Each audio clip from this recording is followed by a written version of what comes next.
It is something you carry with you every day, relying on it as a means of communication, transactions, and sometimes directions. While it is a mobile device to you, it is now seemingly aiding security agencies in tracking users through cold data.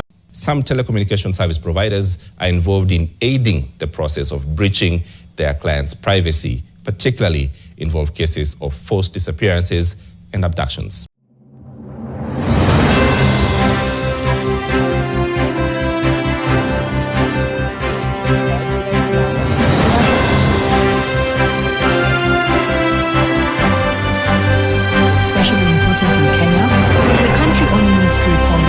Josephat Mwendwa to answer this. The border operator was killed in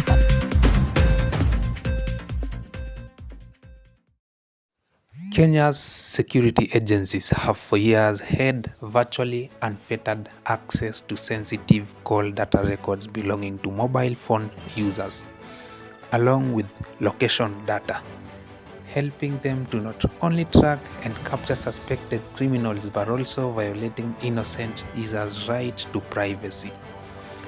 This raises concerns about possible usage of customers' mobile phone records to aid rampant abductions and extrajudicial killings, especially in the wake of unequivocal revolt against the government.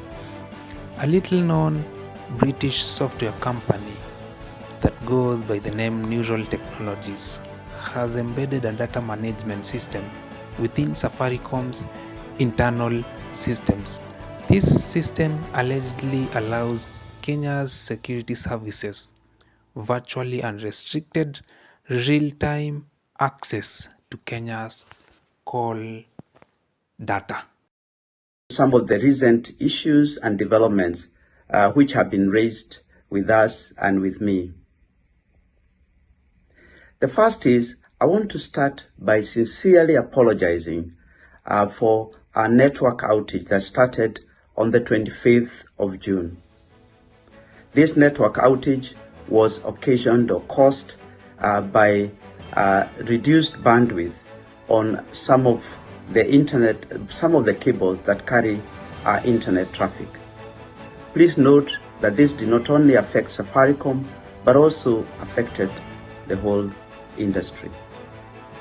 We are doing everything to ensure that we give you the service that you deserve, and also we bring back service as soon as possible. Safaricom is known as a Kenyan company, has Kenyan roots, and serves all Kenyans without discrimination, and will continue to do so now and in the future. Now, turning on to the topic of the Finance Bill 2024, I wanted it to be on record that Safaricom, like many corporates and also the broader industry, presented its views to the government and also to Parliament as part of the public participation process, and our views and presentations are well documented and recorded.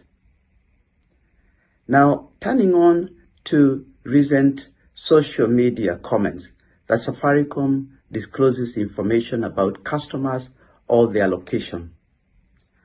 I want to be very emphatic that Safaricom does not disclose customer information or their location. We adhere to the laws of the land in terms of data privacy, and we have done so. The amount of APIs that are being consumed in Kenya is madness. Starting with which is the common API you ever use in Kenya? M-Pesa is the most common, it's the first one you ever use. The documentation of M-Pesa API is publicly available. These APIs are connected to back-end systems, so the communication between your mobile application, that API or APIs that you're talking to other systems that are there, or even the third-party developer community who are consuming that API, will actually be the avenue to get into your back-end systems. DevSecOps will be a... In the year 2012, Safaricom approached Neural Technologies to develop software for law enforcement officers to automate intelligence access to customers' sensitive call data records along with location data. The firm went on to develop a spyware that was then integrated within Safaricom's information management system, allowing Safaricom to relay user data to government intelligence machinery even without the consent of the users. Now, this raises concerns about the violation of privacy rights and the potential misuse of CDRs in abductions and extrajudicial killings. Although Safaricom claims to protect customer data and only release it with a court order, evidence suggests that police can obtain this data without formal processes.